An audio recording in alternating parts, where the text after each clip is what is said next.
Hello friends, I am Anil Aitan. आपके अपने YouTube channel Anil आइतान में आपका स्वागत है। आज हम इस लेक्चर में class 10th maths chapter 3 exercise 3.4 के क्वेश्चन नंबर 2 के फोर्थ और फिफ्थ पार्ट करेंगे। जो क्वेश्चन नंबर 2 के फर्स्ट सेकंड थर्ड पार्ट है वो हमने पीछे के वीडियो में कर लिए थे, तो उनको देखने के लिए आप अपने YouTube चैनल अनिल आइतान को सब्सक्राइब कीजिए और वहां जा करके वो वीडियो देख करके उन क्वेश्चनों को समझ सकते हैं।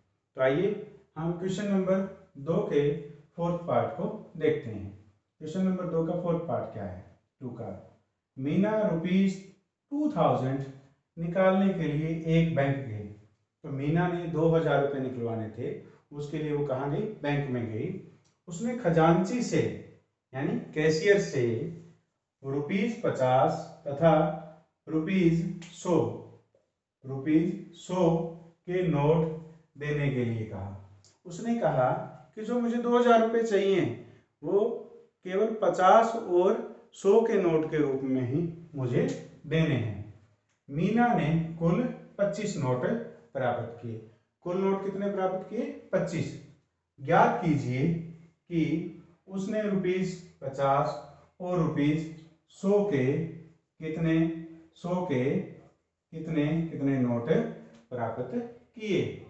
तो हम मान लेते हैं, माना ₹50 के नोटों की संख्या x है, क्योंकि हमें संख्या तो निकालनी है कि 50 रुपए के कितने नोट मिले और 100 रुपए के कितने नोट मिले। तो माना ₹50 के नोटों की संख्या कितनी है? x। इसी प्रकार 100 रुपए के नोटों की संख्या भी हमने कितनी मान ली? y। तो मीना ने कुल कितने नोट प्राप्त किए? 25। कितने नोट प्राप्त किए हैं? 25 प्राप्त किए हैं। तो अकॉर्डिंग टू कंडीशन फर्स्ट, और फर्स्ट कंडीशन में क्या कहता है कि मीना ने कुल 25 नोट प्राप्त किए। और शुरुआत में देखिए, मीना ने ₹2000 निकालने के लिए एक बैंक गई थी और कुल उसने कितने रुपए निकलवा लिए थे? 2000 रुपए। तो कुल नोटों की संख्या कितनी है? 25। तो हमारे पास 50 रुपए के नोट कितने हैं? x। और 100 रुपए के नोट कितने हैं? y। तो x प्लस y, नोटों की संख्या कितनी है? 25। तो 25, ये हमारे पास फर्स्ट इक्वेशन आ गई।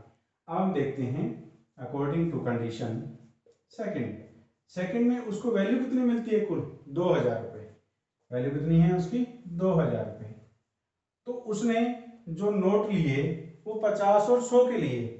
तो 50 रुपए के नोट उसने कितने लिए? मीना ने x नोट लिए। कितने लिए? x। तो 50 को x से गुना कर देते हैं, इनकी वैल्यू आ जाएगी। प्लस 100 रुपए के कितने नोट लिए उन्होंने? y।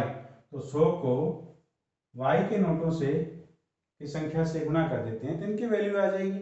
और इन दोनों की जो वैल्यू का जो कुल वैल्यू है वो कितनी होनी चाहिए? 2000 रुपये।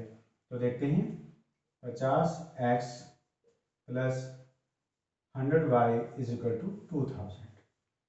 इसके अंदर से 50 कॉमन आ रहा है, थोड़ा सिंप्लीफाई कर लेते हैं। 50 कॉमन ले लिया हमने। x plus 2y is equal to 2000। तो x plus 2y is equal to 2000 divide by 50 का, यहाँ डिवाइड में चला जाएगा तो इसको हम कैंसिल कर देते हैं 40। तो हमारे पास इक्वेशन जो सेकंड इक्वेशन क्या मिली? x plus 2y is equal to 40। ये हमारे पास सेकंड इक्वेशन प्राप्त हो गई। तो फर्स्ट इक्वेशन क्या है हमारे पास? x plus y is equal to 25 and second क्या है? x plus 2y is equal to 40। तो इन दोनों समीकरणों को हम विलोपन विधि से हल करते हैं। तो देखिए, दोनों x और इसमें भी x के जो कोएफिशिएंट है क्या है? सेम है। तो हमें किसी भी इक्वेशन को मल्टीप्लाई करने की आवश्यकता नहीं है, क्योंकि वेरिएबल x के जो कोएफिशिएंट है वो इक्वल है। तो फर्स्ट इक्वेशन में सेकंड इक्वेशन माइनस कर देते हैं। अब समीकरण एक में से 2 को घटाने पर हम समीकरण 2 को घटा देते हैं, क्योंकि दोनों के चिन्ह क्या हैं, सेम है। x plus y is equal to 25। दूसरा क्या है, x plus 2y is equal to 40। तो दोनों को माइनस करेंगे तो कैंसिल हो जाएगा, y minus 2y minus y is equal to minus 15।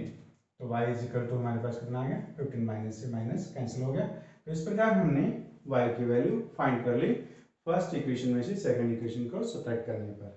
अब y की जो वैल्यू है, y इज इक्वल टू 15 समीकरण एक में रखने पर, समीकरण एक में y की वैल्यू हम 15 रख देंगे तो हमें x की वैल्यू फाइंड हो जाएगी। तो x plus y is equal to 25, x plus y is equal to कितना, 15। Now we get the value of x 25 minus 15, so therefore x is equal to 10। x is equal to 10 हमारे पास value आ गई। तो y की value जो 15 हमने निकाली थी वो इक्वेशन फर्स्ट में पुट करने पर x की वैल्यू फाइंड हो गई। इस प्रकार हमारे पास x और y की वैल्यू हमने निकाल ली। तो अंत में लिखेंगे अतः रुपये 50 के नोटों की संख्या कितनी है, x। तो x की वैल्यू कितनी है, 10। तो अतः रुपीज 50 के नोटों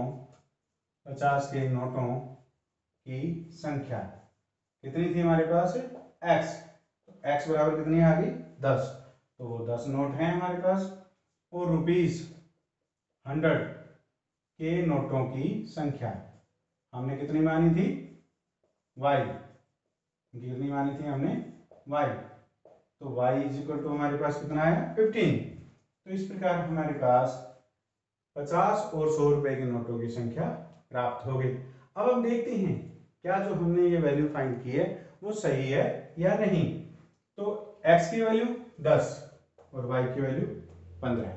तो 10 प्लस 15 इज इक्वल टू 25। तो सही हो गया। अब दूसरा देखते हैं, 50 रुपए के कितने नोट हैं, x। तो वहां पे हमारे पास कितने, 10। तो 50 को 10 से जब हम गुना करेंगे तो 50 के नोटों की कुल वैल्यू कितनी हो जाएगी, टोटल वैल्यू हमारे पास 500। इसी प्रकार रुपीज 100 के y नोट हैं तो y की वैल्यू है 15। तो 100 को जब हम 15 से मल्टीप्लाई करेंगे तो 1500 प्लस 500 इज इक्वल टू 2000। इस प्रकार हमने प्रश्न 2 के चौथे भाग को हल किया। अब हम प्रश्न 2 का 5वां भाग लेते हैं। प्रश्न 2 के 5वें भाग में क्या दिया गया है, किराए पर पुस्तकें देने वाले किसी पुस्तकालय का प्रथम 3 दिनों का एक नियत किराया है। यानी पहले 3 दिन अगर कोई पुस्तक लेते हैं उसका जो किराया वो फिक्स है, तथा उसके बाद प्रत्येक अतिरिक्त दिन, जितने दिन 3 दिन से फालतू होंगे, ज्यादा होंगे, उस अतिरिक्त दिन का किराया अलग से लिया जाएगा। सरिता ने 7 दिनों तक एक पुस्तक रखने के लिए 27 रुपये अदा किए। सरिता ने कोई एक पुस्तक ली पुस्तकालय से, उन्होंने 7 दिन रखी और उन्होंने उसके बदले में जो किराया दिया वो 27 रुपये। जबकि सुशी ने एक पुस्तक 5 दिनों तक रखने के लिए 21 रुपये अदा किए। नियत किराया तथा प्रत्येक अतिरिक्त दिन का किराया ज्ञात कीजिए।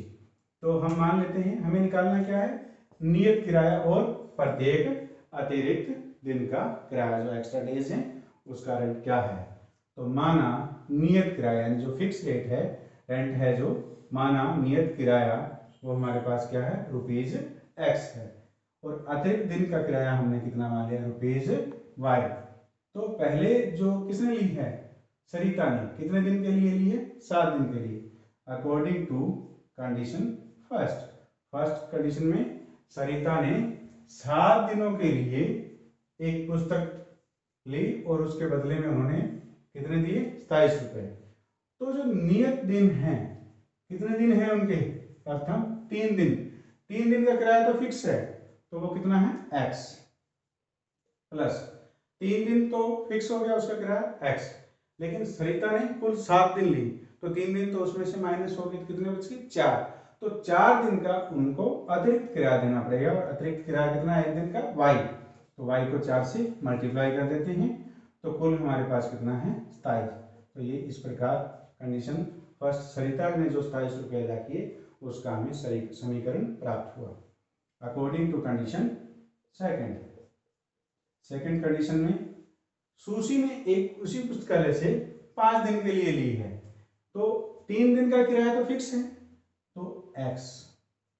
अब कुल 5 दिन ली है, तो 5 दिन में से 3 तो फिक्स रेंट लगना है, तो 5 में से 3 गए, यानी 5 - 3 2 डेज, तो 2 दिन का अतिरिक्त किराया उसको देना पड़ेगा, और कुल किराया उन्होंने कितना अदा किया है 21। तो इस प्रकार हमारे पास ये सेकंड समीकरण प्राप्त हुआ, इक्वेशन प्राप्त हुई।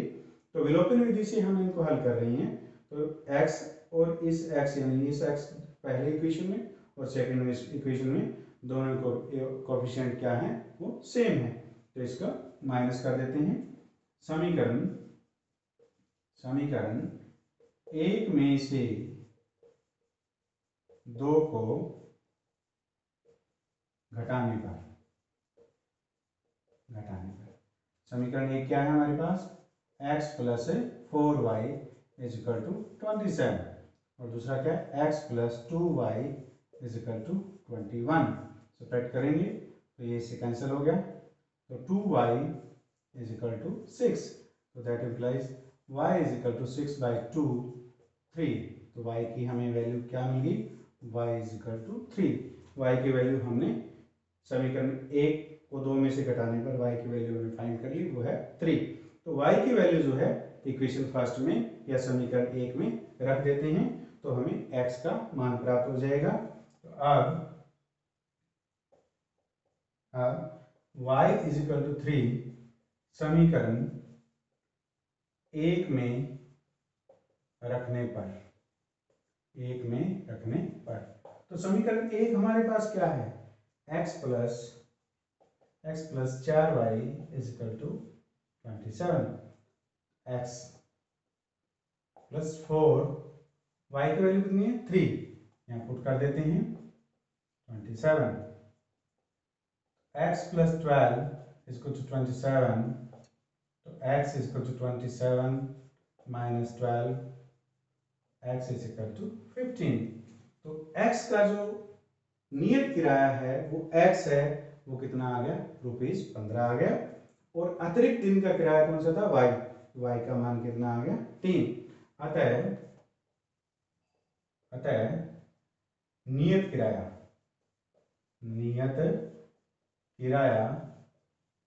कितना था हमारे पास x, तो x बराबर कितना है ₹15,